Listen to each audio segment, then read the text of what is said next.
квадрат түбір. Бізде қосу, азайту, көбейту, бөлу амалынан бөлек дәрежеге шығару деген амал болатын. Яғни 3 санын екінші дәрежеге шығарсақ, ол бізде 9 болатын. Немесе 4 санының екінші дәрежесі 16 болатын. Ал енді осы дәрежеге шығару амалына кері амал бар, ол бізде түбірден шығару. Мысалы, қосу амалына кері амал азайту, яғни немесе көбейтуге кері амал ол бөлу болатын. Енді дәрежеге шығару амалына кері амал түбірден шығару. А санының квадрат түбірі деп, квадраты аға тең болатын x санын айтады. Мысалға, x-тің квадраты 16 болсын, ал сонда x-іміз тең болады 4-ке, немесе x-іміз тең болады -4-ке. Яғни қай санның квадраты 16? 4-тің квадраты және -4-тің квадраты. Мына ережені мен қайтадан айтайын. Мысалға, 16 санының квадрат түбірі деп, квадраты 16-ға тең болатын 4 деген санды, немесе -4 деген санды айтамыз. Ал енді бізде арифметикалық квадрат түбір деген нәрсе бар. Яғни а санының арифметикалық квадрат түбірі деп, квадраты аға тең болатын теріс емес санды айтамыз. Яғни арифметикалық квадрат түбірдің белгісі бізде осылай. Мысалға, 16 болсын қайттан. Ол бізде квадраты аға тең болатын теріс емес санды айтамыз. Яғни біздер бұл жерден -4-ті алмаймыз, тек 4-ті ғана аламыз. Яғни түбірден тек қана оң сандар шығады, теріс сандар шықпайды. Немесе, мына жаққа қайттан жазайын. 16 санының арифметикалық квадрат түбірі деп, квадраты 16-ға тең болатын теріс емес санды, яғни ол бізде 4-ті айтамыз. Немесе, мысалға, квадрат түбір астында 9 болатын болса, ол бізде 3-ке тең.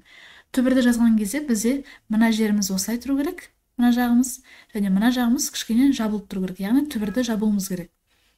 Бізде неліктен квадрат түбір дейтін болсаңдар, мына жерде бізде 2 деген сан бар. Яғни 4-тің 2 дәрежесі 16-ға тең, немесе 3-тің 2 дәрежесі 9-ға тең. Егер де мына жерде 3 болатын болса, яғни ол кубтық түбір болады. Мына жердегі санның кубы мына жердегі сан болады деген сөз. Бірақ біздер қазірше тек квадрат түбірді ғана өтеміз. Бізде бірінші дәрежелі түбір жоқ. Яғни біздер мысалы 4-тің бір дәрежесі 4 деп қайттан жазалмаймыз. Түбірдің астына жазалмаймыз. Біз тек 2-ден ғана бастаймыз ғой. Сол үшін біздер 2-ні көбіне жазбаймыз. Тек 3 болған кезде, 4 болған кезде ғана жазамыз, 2-ден бастап біздер жазбаймыз. Ал енді осы арифметикалық квадрат түбірдің ережелерін немесе қасиеттерін, формулаларын жазайын. Теңдіктерді. Бізде бірінші мынандай ереже бар. Егер де түбірдің астында 2 талсан көбейтіліп тұрса, а көбейту б болып. Біз оны жеке-жеке көбейте аламыз.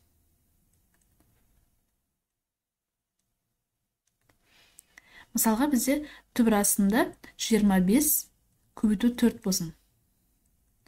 Біз оны түбір асты 25 көбейтеміз, түбір асты 4 деп бөлек алсақ болады. Сонда 25-тен бізде 5 шығады, көбейтесің 4-тен 2 шығады. Сонда 5-2 10 болады. Немесе мына жерде 25-ті 4-ке көбейтсең 100 болады, түбір асты 100-ден 10 шығады. Яғни теңдік орындалды. Екінші жағдай ол бізде бөлу. Яғни түбір астында а бөлінген б болса, кез келген 2 сан болсын, оны біздер жеке-жеке түбірге аламыз. Бөлшектің алымын және бөлімін жеке-жеке түбірден аламыз. Тең болады. Теңді жазбай қойын. Мысалға бізде қайттан 16-дан 4 болсын, е? Түбір асты 16 болады алымында, бөлімінде түбір асты 4 болады. Сонда бізде 16-дан 4 шығады, 4-тен 2 шығады, 4-те 2 бөлсек 2 болады. Немесе мына жерде де 16-ны сразу 4-ке бөлетін болсақ 4 болады, түбір асты 4 қайттан 2 шығады. Яғни біздің теңдігіміз дұрыс. Бұл екінші формула бізде. Үшінші формула мынандай. Егер де біздер түбір астындағы санды квадраттайтын болсақ, бізде мына жерде мен 2 деген сан бар дедім ғой. Осы квадрат түбірменен квадрат қысқарады да, а деген санның өзі қалады. немесе бізде былай болуы мүмкін. Түбір астындағы a-ның квадраты болуы мүмкін.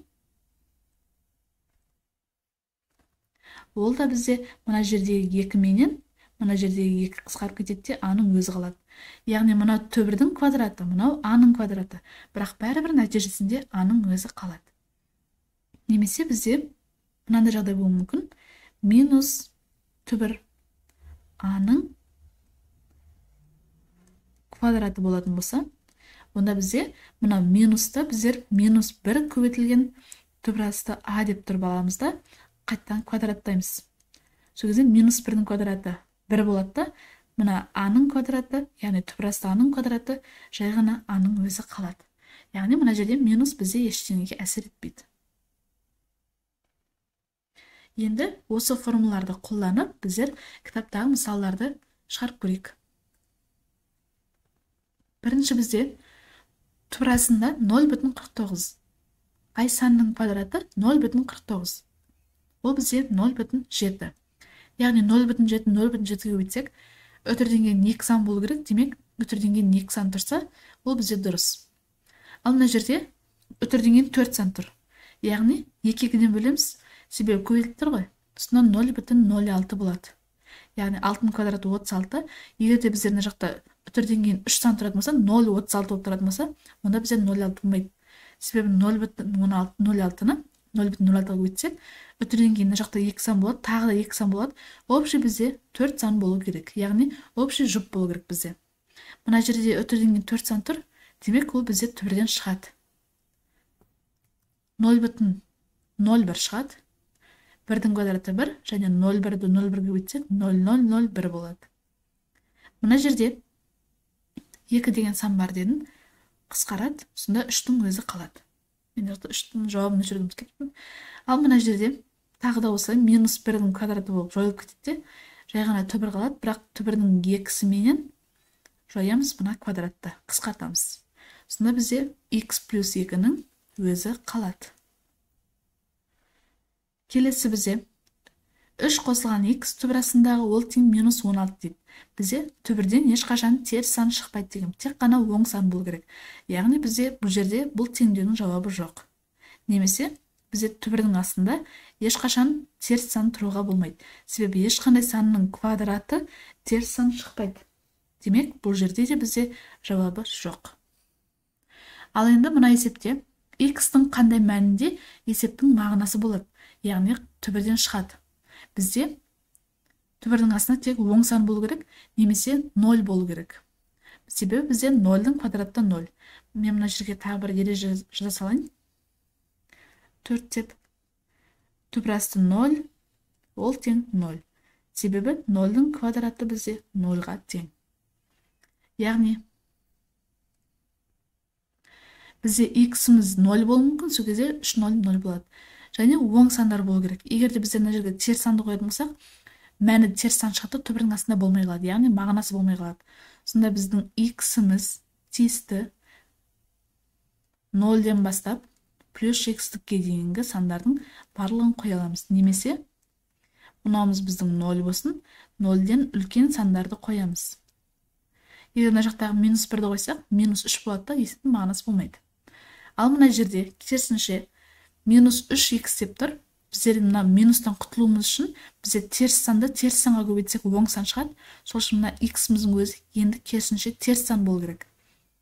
Және 0-ға дейін болу керек. Яғни x тиісті минус шексіздіктегі сандардан 0-ге дейінгі сандар. Сонда бізде мына жеріміз 0 болсын, 0-ден бұрынғы сандар.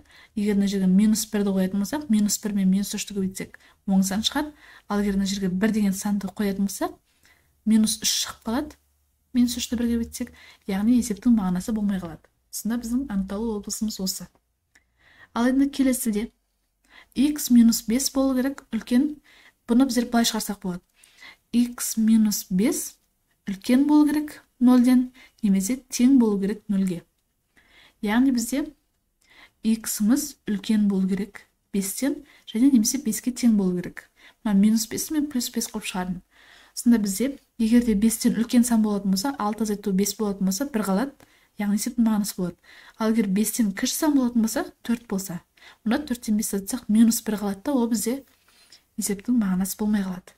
Және немесе тең деп тұр, яғни 5-тің өзін қойсақ, 5-тен 5 азайтсақ 0 болады. Сонда бізде 0-ден түбірасы 0 шығады. Яғни біздің жауабымыз 5-тің өзі кіреді.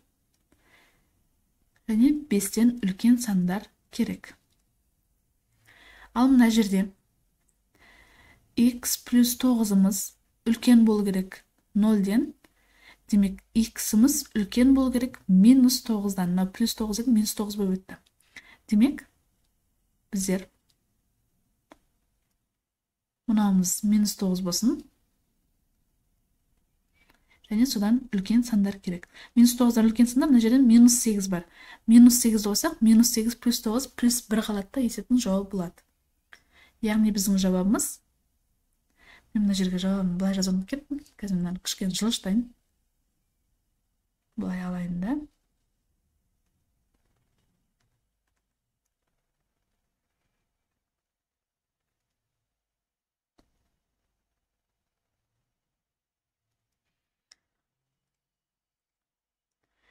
Сонда біздің мына жердегі жауабымыз x тиісті 5-тен плюс шексіздікке дейін.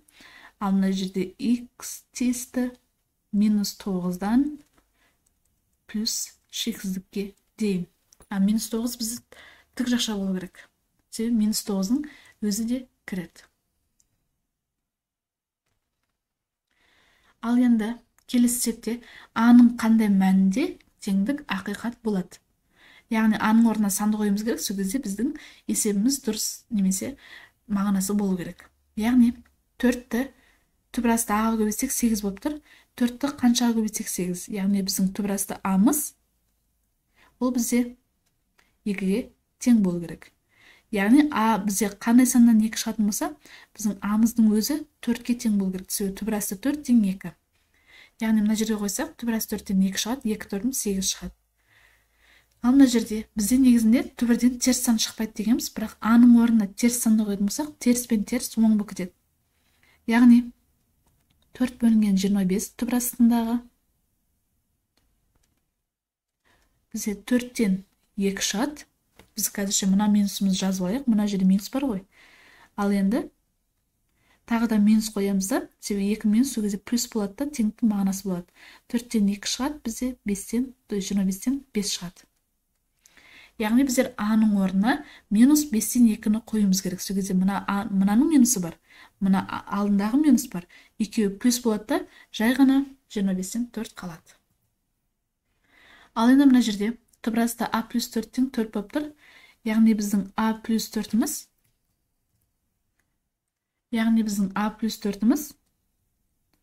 16 деген сан болу керек.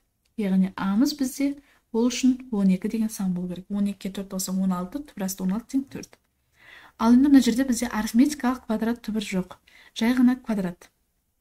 Сонда бізде қандай санның квадраты 16. Яғни a минус 3 дегеніміз бізде 4 болуы мүмкін. Немесе a минус 3 дегеніміз бізде минус 4 болуы мүмкін. Минус 4-дің де квадраты 16-ға тең. Яғни қандай саннан 3 азайтсақ 4, ол бізде 7. Және a тең болады да, мынау минус 3 жаққа плюс 3 болып барады да, минус 1 қалады. Яғни минус 1, минус 3, минус 4 болады, минус 4-дің квадраты 16 болады. Егер есеп түсінікті болса, видеоға лайк басып кет, және каналға тіркеліп кетсең болады, себебі менде барлық тақырыпқа осындай видео сабақтар мен кітаптағы мысалдармен түсіндіріп өтетін болады. Егер де түсінбеген есептерің болса, астына комментарияға жазып кетсеңдер болады.